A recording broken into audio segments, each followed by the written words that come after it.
Bonjour à tous, bienvenue dans ce premier épisode des 5 Actus PLJ. Aujourd'hui, je suis avec Valentin Bailly Salut. et on parle de 5 sujets qui nous ont intéressés dans l'actualité footballistique de cette dernière semaine. On commencera en parlant des clubs européens de petite taille qui se font dépouiller de plus en plus rapidement. Ensuite, on parlera de la crise qui traverse l'Olympique Lyonnais, puis de Chelsea qui verra son interdiction de recrutement levée. Ensuite, du chantier au LOSC. Et enfin, nous parlerons d'un sujet qui nous touche tous en tant que fervents amoureux du football. C'est la montée des coûts pour avoir les droits des matchs et avec notamment l'arrivée de Mediapro. Donc on commence directement avec la tendance des riches cadors européens à dépouiller de plus en plus vite les petites écuries. Et notamment avec l'exemple de Salzbourg. Tu voulais nous dire quelque chose sur Haaland notamment? Ouais, ça a été officialisé, on enregistre aujourd'hui dimanche, et ça a été officialisé, Haaland signe à Dortmund. On pouvait peut-être s'attendre à un transfert du côté de l'autre club de Red Bull, Leipzig, parce qu'on sait qu'il y a des affiliations entre les deux clubs. Mais finalement c'est vers Dortmund, c'est un choix plutôt intéressant, et hormis l'aspect sportif, c'est sûr que c'est quand même assez compliqué pour Salzbourg, et c'est pas le seul exemple de club qui se fait dépouiller souvent. Mais là, ça commence dès l'hiver, ça veut dire qu'il y a quoi? Une demi-saison, une bonne phase de groupe de Ligue des Champions, et voilà, il n'y a pas que ça pour Haaland, parce qu'il était même excellent en championnat, mais une demi-saison, et c'est déjà parti, quoi. Ils peuvent déjà plus compter sur eux. On n'attend même pas une bonne saison dans le mercato d'été, c'est directement au mercato d'hiver. Donc ça prouve bien que les clubs européens, et notamment via leurs moyens financiers, arrivent à se procurer les joueurs de plus en plus rapidement, et les petits clubs se font de plus en plus dépouiller, quoi. Ouais, il y avait vraiment un fossé qui se crée entre ces clubs. Par exemple, le LOSC la saison dernière, Pepe s'était quand même fait recruter par Arsenal à l'été, alors qu'il avait il avait déjà une certaine valeur sur le marché des transferts pendant le mercato Ouais, d'hiver. ouais, d'ailleurs, Mais on avait. il aurait pu partir pendant l'hiver, hein. C'est plutôt Gérard Lopez Ouais, qui l'a retenu, mais ça, enfin, les clubs peuvent pas tous retenir leurs joueurs comme a réussi à le faire Gérard Lopez. C'est pas toujours possible, quoi. surtout que Salzbourg est sans doute un plus petit club que le LOSC, même si en indice UEFA, c'est pas le cas. Ouais. Mais donc, quand on parlait de dépouillement, on parle aussi de Minamino qui a signé il y a quelques semaines maintenant à Liverpool. Pareil, mercato d'hiver. C'est de bons joueurs qui ont montré leur talent normalement, notamment sur la scène européenne, où c'est là qui sont le plus exposés au monde. Donc voilà, c'est compliqué. Mm. Ça fait deux départs pour Salzbourg, et donc l'arrivée d'Haaland qui est assez intéressante pour Dortmund, qui va relancer un peu l'intérêt, je trouve, du Dortmund PSG en huitième de finale. Ouais, on verra ça. Et puis les premiers à avoir dépouillé rapidement un petit club, c'est le PSG, avec l'arrivée de Ronaldinho de Grêmio, qui s'était faite dans un contrat assez foireux, assez bizarre juridiquement, puisque le PSG avait fait signer de manière un peu illégale un contrat qui le liait à Ronaldinho sans en toucher un seul mot à son club formateur de Grêmio. Il avait donc été sifflé et traité de traître à Grêmio, puis il était parti au PSG et la LFP avait, pour ce contrat un peu complètement illégal en fait, avait sanctionné le PSG et Ronaldinho n'avait pu jouer que un an après, 6 mois après son arrivée. Ensuite, sujet suivant, la crise lyonnaise. Donc, on a eu une avalanche de blessures récemment à Lyon. Et ce dont je voulais parler personnellement, c'était du changement de préparateur physique. En fait, un préparateur physique nommé Paolo Rongoni est arrivé avec Rudy Garcia, évidemment, avec le nouvel entraîneur Rudy Garcia. Et il y a eu une avalanche de blessés. Avant le match à Toulouse, il manquait Dubois, Koné, Marsal, Raphaël, Reine Adélaïde et Depay qui se sont donc fait les croisés, ce qui a été très médiatisé. Et en fait, ce nouveau préparateur, donc ce fameux Rongoni, c'est un adepte du travail en salle et du renforcement musculaire qui a pas trop fait ses preuves puisque à la Lazio, en 3 mois de compétition, il avait provoqué 13 blessures. Donc, C'est assez incroyable. Mais, ouais, mais c'est sûr que voilà, c'est comme on parle souvent, on parle de Lyon, là, on peut aussi parler du PSG, qui sont les clubs dont on parle le plus en France, dans les médias notamment. dans On parle l'actualité. souvent de malchance pour les blessures du PSG ou pour les avalanches de blessures, mais faut peut-être réfléchir et se dire, est-ce qu'il n'y a pas autre chose au-delà de la malchance? On se pose la question pour le PSG avec le préparateur sportif, parce que enfin le préparateur physique plutôt, parce qu'il y a quand même aussi beaucoup de blessés régulièrement à Paris, et là c'est pareil pour Lyon. À mon avis, on peut facilement faire un lien entre le changement de préparateur physique et le nombre de blessures qu'il y a eu, et notamment 2 fois les croisés. Moi, ça c'est plus une blessure malchanceuse, mais voilà, c'est là on Ouais, en parlait. fait, le fait que la blessure soit aussi grave que les ligaments croisés, c'est sans doute de la malchance, mais le fait qu'il y ait autant de blessures, ça peut pas être de la malchance. Non, c'est sûr. Non, mais là, je te parle du cas de Adélaïde et Depay, mais Ouais. là, tu as listé tous les blessés qu'il y a eu. C'est, selon moi, loin d'être une coïncidence. Donc voilà, là, le thème dont on va le plus parler, c'est la conséquence de ces blessures. C'est que là, il y a le mercato d'hiver qui arrive, et vu les résultats sportifs de Lyon, il va falloir agir. Alors certes, on ne peut pas avoir pleine confiance en les capacités de Garcia, qui nous a montré que c'était pas un très grand coach à Lyon. Et, Donc, et à Marseille. voilà, et à Marseille aussi, mais donc, il va falloir quand même recruter, je pense. Quand tu Ouais, tu perds, venais quand tu... parler des potentiels arrivés. Ouais, ouais, c'est ça. Enfin, c'est pas des potentiels arrivés, mais c'est des pistes qu'on nous donne. On nous parlait de Digne, Nzonzi, Gamero, Lemar, Garay de Valence, Rabiot, même Giroud, ce qui semble un peu moins probable, mais voilà, c'est plein de pistes qui ont été données, plein de rumeurs, parce qu'on attend de Lyon en fait qui recrute tout simplement. En plus des 2 joueurs qui se sont fait croiser, je pense qu'on peut clairement dire que c'était les 2 meilleurs à Lyon. Depay qui s'est imposé comme un vrai Ouais. leader, et Ouais, Ben Depay Adelaide qui qui était ça. vraiment qui sortait du lot de pauvres prestations collectivement lyonnaises. C'est vraiment lui qui sortait du lot, et c'est Hmm, vraiment le. Je pense que c'était les 2 pires joueurs à perdre pour Lyon, quoi. Franchement, donc il faut exactement, absolument ouais. recruter, quoi. Si tu Mais peux. la question, c'est au niveau du recrutement que je veux te poser, c'est est-ce que pour toi, Lyon a les moyens de recruter après l'été dépensier, hein, on peut le dire, Ouais. qu'ils ont fait? Bah ouais, justement, moi, je me pose la question, et Ola, ça a nuancé parce qu'il a été interrogé au sujet du mercato, et il l'a dit. Il ne dit pas clairement qu'il allait pas recruter du tout, mais on voit très bien qu'il est réticent parce que quand on lui demande qu'est-ce qu'il va recruter, il nous dit que il faut voir avec Silvino. En gros, il rejette un peu la question, Ouais. quoi. Il faut voir avec Silvino et Garcia, c'est eux qui vont formuler les besoins. Florian Maurice, donc le directeur sportif, travaille bien, etc. Et il dit aussi qu'il faut pas forcément faire que recruter, mais aussi faire confiance aux jeunes. Il nous parle de Hmm. Cacré, Cherki qui eux ont joué. Il nous parle aussi de Melvin Barr qui selon moi a pas du tout assez joué en Ouais, poste c'est de un peu latéral tendre, gauche. c'est Et tendre. enfin franchement, quand il nous parle de faire jouer les jeunes, les supporters lyonnais attendent ça énormément, et ça n'arrive pas assez selon moi et selon eux. Donc Bah, voilà, c'est peut-être bien. que ces blessures vont quand même provoquer ça, hein. C'est donc un dossier à suivre. L'Olympique Lyonnais qui, comme depuis maintenant quelques années, est toujours divertissant à suivre parce qu'il se passe plein de choses. Ensuite, on voulait parler de Chelsea parce il va se passer un événement notable à Chelsea. Enfin, il s'est passé un événement notable à Chelsea puisque c'est la levée de l'interdiction de recruter. Alors, cette interdiction de recruter avait été formulée il y a un an ou deux, suite donc au fair play financier qui avait décidé que Chelsea achetait trop et ne vendait pas assez, et qu'il ne faisait pas assez de profit, et donc a décidé de sanctionner le club d'une sanction jusque-là jamais vue sur la scène européenne, qui était l'interdiction. Enfin, personnellement, c'est la plus grosse sanction que j'ai vue du fair play financier. Je sais pas.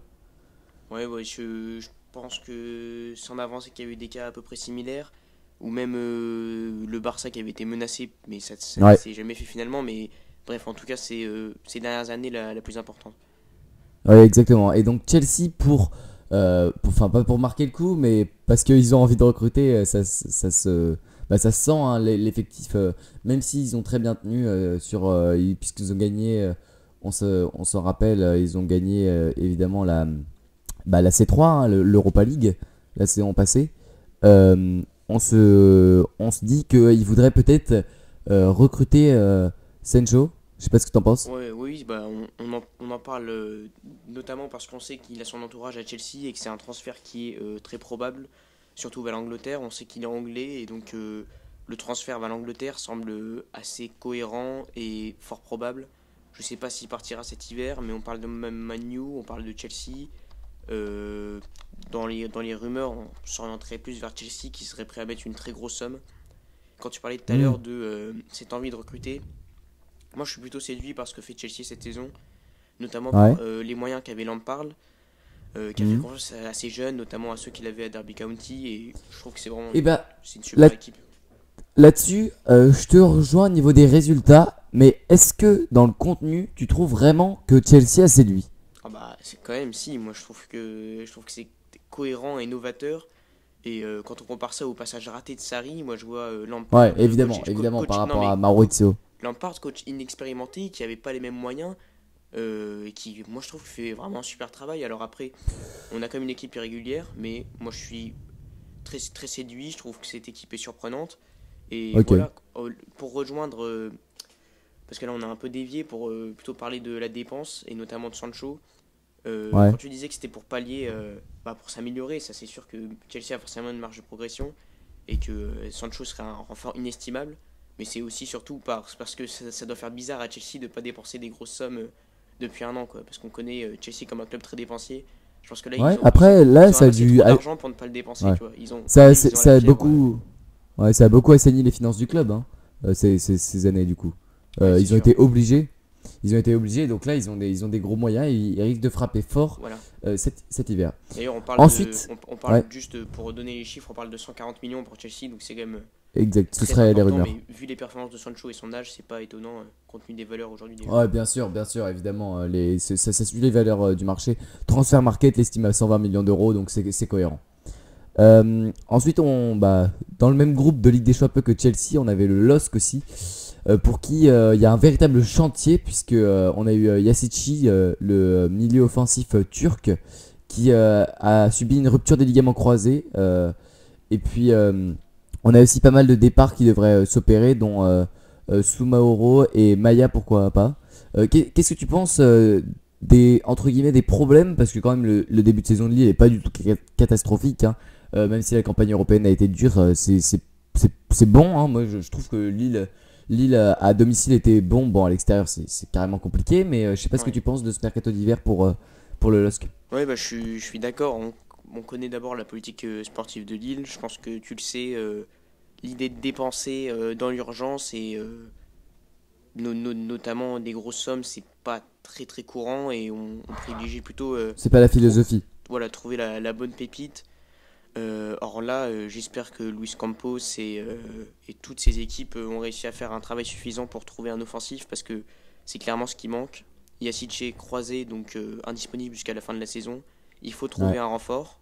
On parle de Bouffal, où justement ça s'inscrit moins dans la politique de Lopez, enfin surtout de Campos et de Lopez de recruter des jeunes à fort potentiel. Bouffal, c'est moins. Il est plus jeune et plus aussi prometteur qu'il l'était, même si ça peut être un bon apport. Il est désiré par les supporters parce que c'est un ancien joueur du club, mais à voir est-ce que le LOSC va se diriger sur lui. Donc pour le LOSC, il faudrait une recrue offensive, mais on part, comme tu l'as dit, du départ de Soumaoro et Maya, qui semble très très probable, et celui de Soumaré, qui s'impose vraiment comme un excellent joueur et qui est courtisé par de tels clubs Ouais. qui offrent un tel salaire que je doute de la capacité de Lille à le retenir. Ouais, bah bien Euh, sûr que non, hein. C'est pas les habitudes de la maison d'offrir des salaires comme ça, et ce serait logique qu'ils partent. Bah oui, c'est ça. Du coup, on parle d'intérêt de Manchester United et Chelsea notamment, enfin de plusieurs clubs anglais. Tout ça pour dire que le LOSC va peut-être subir des départs. Si Soumaré part, ça va être quand même compliqué, parce qu'il est tellement important que il va peut-être falloir trouver un renfort rapidement. Donc le LOSC espère que Soumaré ne partira pas cet hiver. Donc voilà, il y a quand même des problèmes à régler. Comme tu l'as dit, la première partie de saison n'a pas été catastrophique, même si c'est quand même moins bon que l'année dernière, avec notamment Fonte sur le déclin, ce qui a de grosses conséquences sur la stabilité défensive du LOSC, qui, on le rappelle, était meilleure défense de la Ligue 1 l'année dernière. Donc voilà, il y a quand même quelques problèmes à régler. Ça sera peut-être pas la meilleure saison de Ligue 1 que va faire le LOSC cette année, parce que c'est un peu une année de transition après la telle saison qu'ils ont fait l'année dernière. Donc à voir, est-ce que le LOSC sera prêt à dépenser? Je sais pas. Ouais, on verra. Est-ce que Soumaré va partir? Je l'espère pas pour le LOSC, mais on est sûr de rien.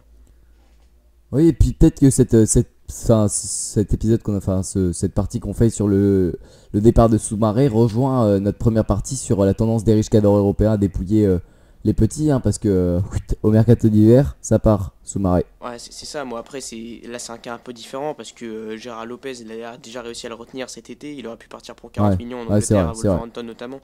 Donc on parlait tout à l'heure de Lille qui a réussi notamment à garder Pépé. Lille arrive plutôt bien à se débrouiller entre guillemets pour garder les joueurs, mais c'est un peu Ouais. paradoxal de dire ça parce que le but du LOSC De c'est de les Lille, former pour c'est les de faire vendre des partir. joueurs. Ouais, ok. Donc, bon. Ensuite, le sujet qui nous touche tous en tant que supporters de foot, c'est les droits télé. Et là, en fait, Mediapro, depuis, je crois que ça fait au moins 6 mois qu'ils ont que l'appel d'offres a été fait. Ouais, c'est ça. C'est Mediapro qui a remporté la mise sur l'offre de Ligue 1 et de Ligue 2. Et franchement, moi, personnellement, j'en suis déçu parce que Mediapro, leur offre, on va détailler, mais pour moi, c'est c'est pas du tout assez intéressant. Et je pense que beaucoup de supporters vont de plus en plus se tourner vers des canaux illégaux comme le streaming parce que ça devient tout simplement trop cher. On parle du football comme un sport populaire, mais si les droits TV deviennent aussi chers, peut-on vraiment conserver cette ferveur et cet engagement? C'est une question vraiment intéressante. Ouais, non, je suis totalement d'accord. Déjà qu'il y a une très mauvaise répartition des droits TV en France, parce que tous les différents programmes sont répartis sur différentes chaînes avec des abonnements différents, ce qui nous donne des sommes astronomiques. Je pense qu'on vous le mettra à l'image, mais on a T'avais un quoi chiffre à nous donner? ouais, le chiffre qui serait relevé selon un calcul, ça serait 89 euros par mois pour pouvoir voir toute la scène foot européenne. 89 euros par mois, en fait, c'est abordable pour une très petite partie des amateurs de foot, quoi. C'est pas possible. Et la partie la plus représentative de ce que je viens de dire, c'est que avant on avait Canal et beIN pour la Ligue 1. Maintenant, on Hmm. va avoir Mediapro qui arrive sur le marché. Donc un nouveau média avec un nouvel abonnement qu'on va devoir payer. Et Mediapro, t'as parlé de l'offre qui était passée attrayante. Je crois que si je dis pas de bêtises, c'est 20 ou 25 euros par mois. J'ai pas envie de dire de Ouais, c'est bêtises. 25 euros par mois. Voilà, c'est 25 25 euros euros par par mois. mois le chiffre. Pourquoi Plusieurs affiches de Ligue 1 et la Ligue 2. C'est pas possible. Qui va payer 25 euros par mois pour ça, quoi? Enfin, Bah, c'est. là, je pense que ça va être les Bah, supporters les plus aisés qui vont ouais, pouvoir se ouais, payer une ça. très petite partie des amateurs de foot. Donc, c'est pas possible, quoi. Enfin, Ouais, c'est ça que c'est. c'est. Déjà 20 euros, ça me paraît cher, mais alors, ça me paraît très cher.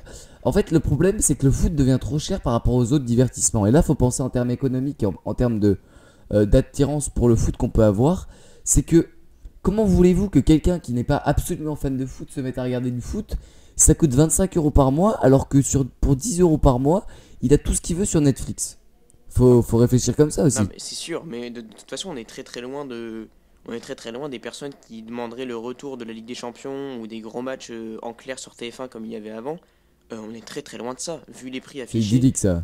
voilà, ouais, c'est clairement utopique. Et en plus de ça, en fait, on peut pas en vouloir aux chaînes de TV non plus parce que Bah non. les prix qu'ils affichent, Canal+, RMC, etc., bah, il n'y a pas une marge si énorme que ça fait finalement parce que les C'est droits TV logique en sont fait. énormes en fait. Ce que touchent les clubs et notamment la Ligue 1, parce que les clubs de Ligue 1 l'année Ouais. prochaine vont. Après, on peut pas se plaindre parce que c'est aussi ça qui fait vivre nos clubs. Donc c'est un peu Oui, c'est une ça. question D'ailleurs, extrêmement compliquée à résoudre. oui, c'est ça, c'est ce dont j'allais parler. Il va y avoir une augmentation, je sais pas si tu sais, dans un an, des droits TV, ça va augmenter considérablement le Ouais. budget des clubs de Ligue 1.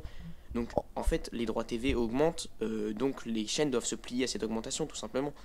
Ouais, c'est ça, et c'est un Proposer une offre bénéfice pour attrayante, les il clubs. faudrait, il faudrait vendre à perte, enfin, il faudrait perdre de l'argent, c'est pas possible. Donc, Il y a cette possibilité-là qu'il y a déjà dans certains pays, je pense, comme la Turquie, il me semble. C'est quelque chose qui, je pense, va dégoûter beaucoup d'amateurs de foot. C'est de la pub pendant les sorties de balles. Je sais pas si t'as déjà vu non, ça. j'avais pas entendu parler de ça, mais Et bah voilà, c'est la solution en gros pour que ce soit en clair. Ce serait ça, ce serait de mettre un corner, whitt, coupure, pub, petite pub. Un coup franc, on affiche les côtes du coup franc marqué ou pas en mini pub. Une consultation de la VAR, une pub pour que vous commandiez votre ouais, non, mais bouffe ça, sur ça, ça, Deliveroo. c'est pas possible. C'est. Et ben j'ai déjà vu ça. J'ai déjà vu ça sur un match de Enfin, foot je et trouve que c'est vrai que c'est très c'est désagréable. pas confortable et envisageable. Mais voilà, Ouais. c'est assez compliqué. De toute façon, le foot, comme on peut le dire, ça se tend à être un sport élitiste. Tant les prix augmentent, tant les abonnements. Je sais pas si on en a déjà parlé, mais quand on voit les Ouais, abonnements ouais, on en Angleterre, a parlé notamment c'est absolument sur un ahurissant, article. quoi. Ouais, sur un article que Valentin a écrit sur notre site pourlejeu.fr. Vous allez dans les articles et vous verrez que l'un des premiers articles sur le site, c'est sur l'augmentation parle un peu de l'augmentation des prix des abonnements. Comme je crois que ton exemple c'était Old Trafford, Ouais, Old Trafford, et c'est pareil pour le Fly Emirates, enfin le Fly Emirates, l'Emirates Stadium Arsenal. l'Emirates Stadium. Ouais, C'est des prix enfin, pas accessibles inaccessible. tout simplement. Ouais, voilà. Donc merci de nous avoir écoutés pour ce premier épisode des Actu PLJ. J'espère que ce format vous plaît et vous intéresse. Si c'est le cas, vous pouvez vous abonner au podcast. Comme ce podcast sera sur YouTube, vous pouvez liker la vidéo et vous abonner. On a aussi un site pourlejeu.fr où vous pouvez vous abonner à nos emails d'analyse totalement gratuitement. Et puis surtout, ce que vous pouvez faire, c'est nous contacter soit par Instagram @pour-le-jeu ou sur l'adresse email pljfoot@gmail.com et on répondra à toutes vos questions sur le podcast et vous pouvez même nous donner des idées d'émissions. Merci Valentin.